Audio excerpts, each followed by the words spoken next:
एक ऐसा train journey जो कि पहाड़ी रास्तों से होते हुए 58 टनल्स और 84 ब्रिजेस को इन ए जर्नी कवर करता है। ऐसा ट्रेन जर्नी किसे ना पसंद आएगा। मेरे बकेट लिस्ट में ऐसे बहुत सारे ट्रेन जर्नीज है, जैसे कि कालका to Shimla, Mumbai to Goa, Darjeeling toy train के साथ साथ लास्ट में आता है मैं आज जिस ट्रेन की सफर आप सभी के साथ शेयर करने वाला हूँ, Visakhapatnam to Araku valley train journey. इस जर्नी में कुछ लोग विस्टाडोम कोच पर बैठ के शांति से पहाड़ी नजारे का मजा लेते हुए जाता है, वहीं पर मेरे जैसे कुछ लोग ट्रेन टनल में जाने के बाद जोर जोर से चीखते चिल्लाते हुए इस खूबसूरत सफर को एंजॉय करते हुए जाता है।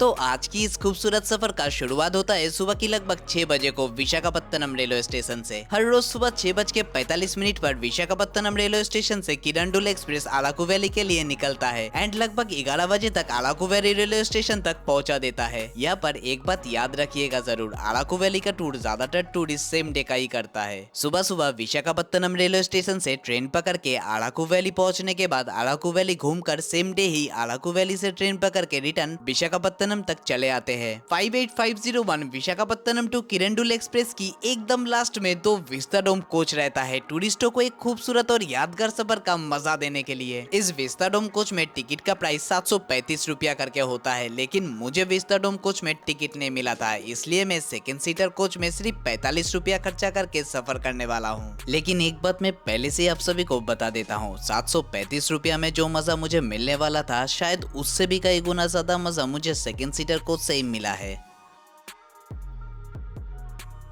बातों ही बातों में हमारा ट्रेन एकदम राइट टाइम पे विशाखापत्तनम रेलवे स्टेशन छोड़ के चलने लगा। अगले 3 घंटे तक मेरा सफर इसी ट्रेन के साथ होने वाला है। मुझे थोड़ा सा भी अंदाजा नहीं था कि ये सफर मेरे लिए कितना यादगार बनने वाला है।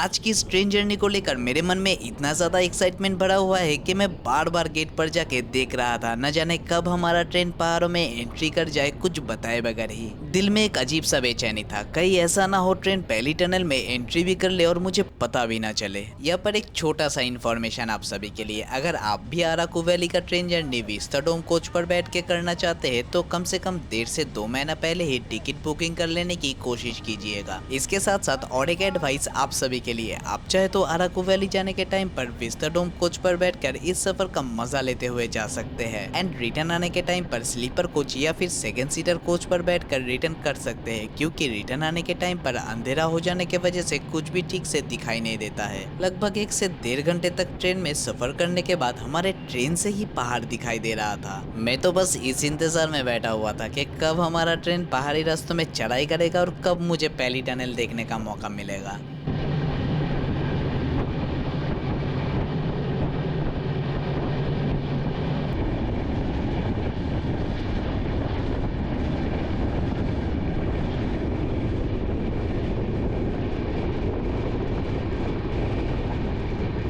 फाइनली कुछ देर बाद ही मेरा इंतजार खत्म हुआ। जो पहाड़ कुछ देर पहले तक मुझे दूर से दिखाई दे रहा था, अभी हम उन्हीं पहाड़ों में चढ़ाई कर रहे हैं।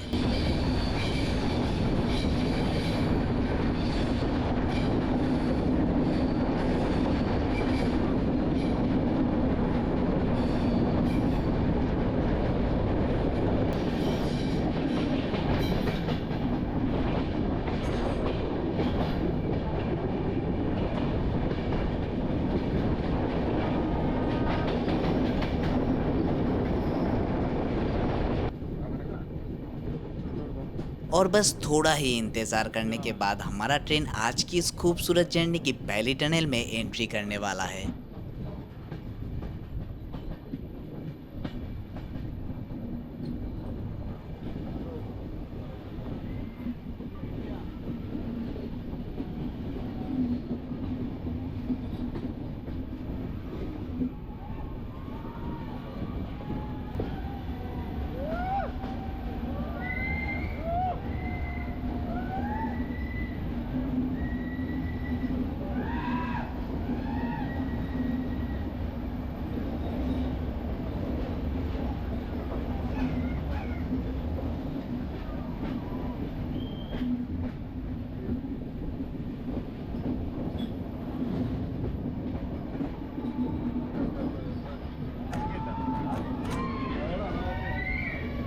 वो एक कहावत है ना, सबर का फल मीठा होता है। मैं तो सिर्फ सोचा था कि कुछ टनल्स और कुछ ब्रिजेस को देखकर इस सफर का मजा लूंगा। सोचा ही नहीं था कि इस खूबसूरत सफर में मुझे वाटरफॉल्स भी देखने को मिलेगा। ये सफर मुझे जिंदगी भर याद रहेगा। कुछ फीलिंग्स ऐसा भी होता है जो अपने लफ्जों से बयान किया नहीं जा सकता है।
यहाँ पर आप लोगों को ऐसा भी लग सकता है कि मैं तो सेकंड सीटर कोच में सफर कर रहा था, तो फिर मैं कैसे विस्टाडोम कोच की वीडियो आप सभी के साथ शेयर कर रहा हूँ। तो यहाँ पर एक छोटा सा स्टोरी आप सभी के लिए। बीच में एक स्टेशन पर ट्रेन रुकने के बाद मैं अपने कोच से उतर के विस्टाडोम कोच पर आकर इस खूबसूरत नज़ारे का मजा लेने लगा। कुछ देर बाद जब टीटी साहब ने मुझसे टिकट मांगा तो थोड़ा रिक्वेस्ट करने के बाद उन्होंने भी मुझे अलाउ कर दिया आखिरी कुछ मिनट तक विस्टाडोम कोच में सफर करने के लिए।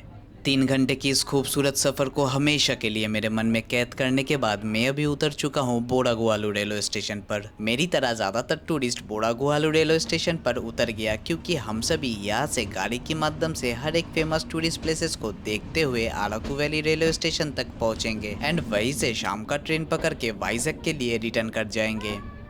बोड़ागुआलू रेलवे स्टेशन के बाहर ऐसे टैक्सी स्टैंड बना हुआ है। यही से गाड़ी के माध्यम से सारे फेमस टूरिस्ट प्लेसेस को घुमाने के बाद सभी टूरिस्टों को अराकू वैली रेलवे स्टेशन तक पहुंचा दिया जाएगा। यहाँ से हमारा पहला डेस्टिनेशन है बोड़ा केव, जिसका डिस्टेंस बोड़ागुआलू रेलवे स्टेशन से लगभग 1 किलोमीटर का है। साइट सीन के लिए कार बुकिंग के बारे में कुछ इंपॉर्टेंट इन्फॉर्मेशन में बोड़ा केव देखने के बाद आप सभी के साथ शेयर करने वाला हूँ, तो वीडियो को बिना स्किप किए जुड़े रहिएगा जरूर। बोड़ा केव की मेन गेट से थोड़ा दूरी पर कार पार्किंग में गाड़ी से उतर के इसी रास्ते से होते हुए पैदल ही सभी को एंट्री गेट तक पहुंचना होता है। इस रास्ते में थोड़ा बहुत शॉपिंग आइटम्स की दुकान है, आप चाहे तो यहाँ से कुछ सामान अपने घर के लिए खरीद सकते हैं। यहाँ पर शॉपिंग करने से भी ज्यादा इंपॉर्टेंट है यहाँ की local bamboo biryani and bamboo chicken kebab. अगर आपका भी बोड़ा केव घूमने का प्लान है तो यहाँ की local bamboo biryani and bamboo chicken kebab try करना मत भूलिएगा। इन्हीं सभी चीजों को देखते हुए मैं पहुंच गया बोड़ा केव की एंट्री गेट के सामने। बोड़ा केव में एंट्री करने के लिए एंट्री टिकट का प्राइस है एडल्ट के लिए 80 रुपया, बच्चों के लिए 60 रुपया, फोटोग्राफी एंड वीडियोग्राफी के लिए 100 रुपया। एंट्री गेट से एंट्री करने के बाद सभी टूरिस्टों को ऐसे सीढ़ियों के माध्यम से नीचे केव तक जाना होता है। अगर आपके साथ कोई सीनियर सिटीजन है या फिर जिन्हें सीढ़ियां चढ़ने में ज्यादा दिक्कत होता है तो कोशिश कीजिएगा उन्हें ज्यादा नीचे तक ना ले जाने की, क्योंकि नीचे जाने में तो कोई दिक्कत नहीं होता है लेकिन वहां से वापस आने में उन्हें दिक्कत हो सकता है।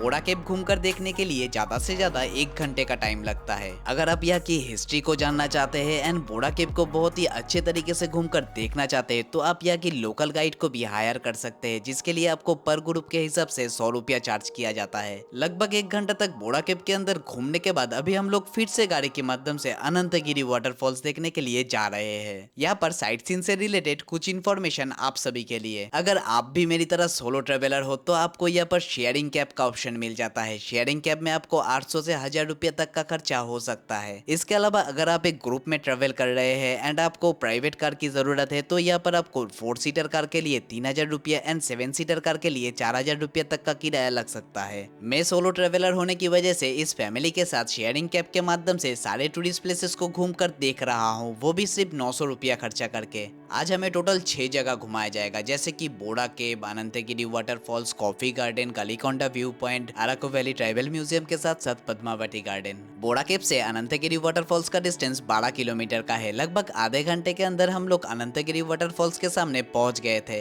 इस व्यू पॉइंट से अनंतगिरी वाटरफॉल्स का एक बहुत ही खूबसूरत व्यू देखने को मिलता है। अगर आपको सीढ़ियां चढ़ने में दिक्कत है तो आप यही से इस खूबसूरत नजारे का मजा ले सकते हैं।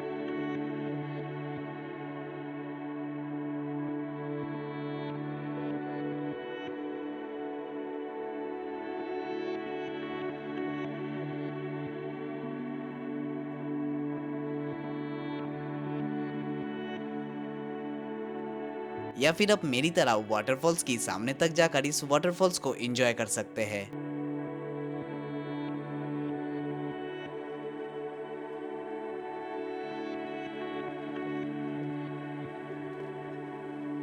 अगर आपके पास एक्स्ट्रा ड्रेस है तो आप इस वाटरफॉल्स की पानी में नहाने का मजा भी उठा सकते हैं, क्योंकि यहाँ पर चेंजिंग रूम भी अवेलेबल है।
लगभग आधे घंटे से 45 मिनट तक इस वाटरफॉल्स को एंजॉय करने के बाद अभी हम लोग फिर से गाड़ी के माध्यम से कॉफी गार्डन देखने के लिए जा रहे हैं।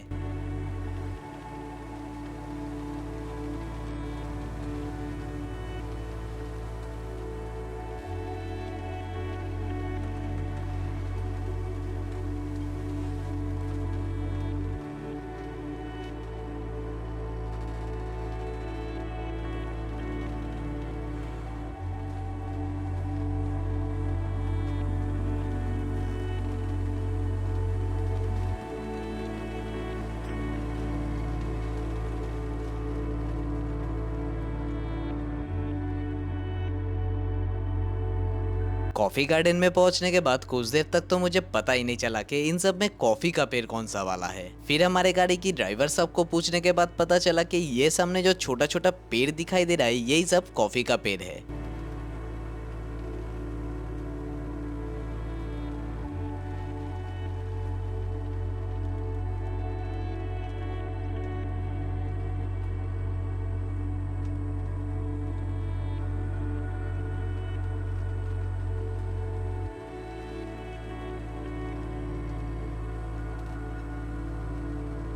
कॉफी गार्डन की अपोजिट साइड में छोटे छोटे दुकान बने हुए हैं। आप चाहे तो यहाँ से घर के लिए कॉफी खरीद सकते हैं।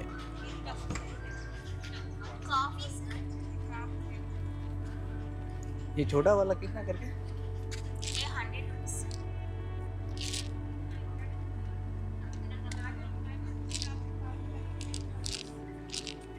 इसे कैसे बनाते हैं कैसे? ये मिक्स में डाल दो पाउडर। और ये पाउडर वाला ये 50 रुपीस। 50 रुपीज़। आपके पास टेस्ट करने के लिए कॉफ़ी है? हाँ कितना? 20 rupees का। लीजिए।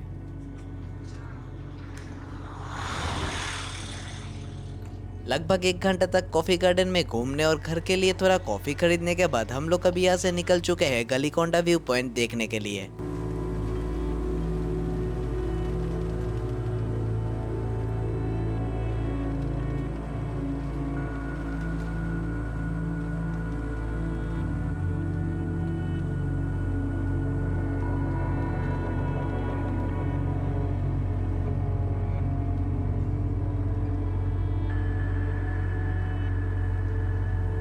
गलीकोंडा व्यू पॉइंट से पूरे अराकू वैली का एक बहुत ही खूबसूरत व्यू देखने को मिलता है।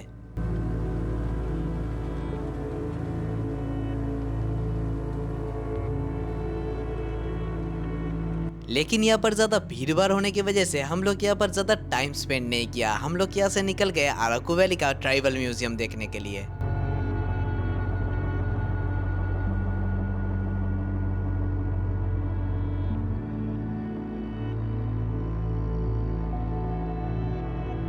ट्राइबल म्यूजियम में एंट्री टिकट का प्राइस बच्चों के लिए 30 रुपया एंड एडल्ट्स के लिए 60 रुपया है। ट्राइबल म्यूजियम में वैसे तो देखने के लिए ज्यादा कुछ नहीं है, यहाँ पर एक खूबसूरत गार्डन बना हुआ है।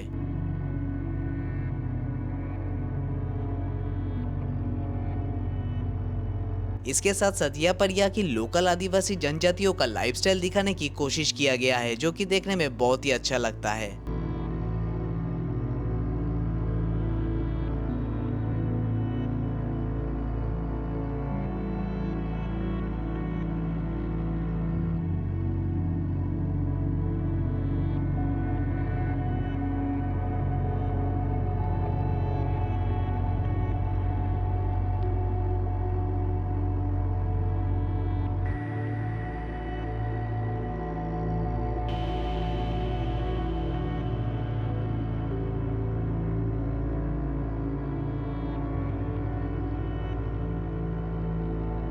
ट्राइबल म्यूजियम देखने के साथ साथ हमारे अराकू वैली का ट्रिप यहीं पर समाप्त होता है। हालांकि ट्राइबल म्यूजियम देखने के बाद भी और एक प्लेस रह जाता है पद्मावती गार्डन, मगर हमारे पास पद्मावती गार्डन देखने के लिए टाइम नहीं था, क्योंकि आज शाम की 3:45 पर अराकू वैली रेलवे स्टेशन से ट्रेन पकड़ के मुझे रिटर्न विशाखापत्तनम तक पहुंचना है, तो इसलिए मैं पद्मावती गार्डन को स्किप कर दिया। अगर आपके पास टाइम हो तो आप पद्मावती गार्डन को घूमकर देख सकते हैं। वाइजैक में आज मेरा लास्ट दिन है। आज रात को ही मैं विशाखापत्तनम से घर के लिए रिटर्न कर जाऊंगा। अराकू वैली के साथ साथ पूरे वाइजैक सीरीज का वीडियो आप सभी को कैसा लगा कमेंट सेक्शन में बताइएगा जरूर।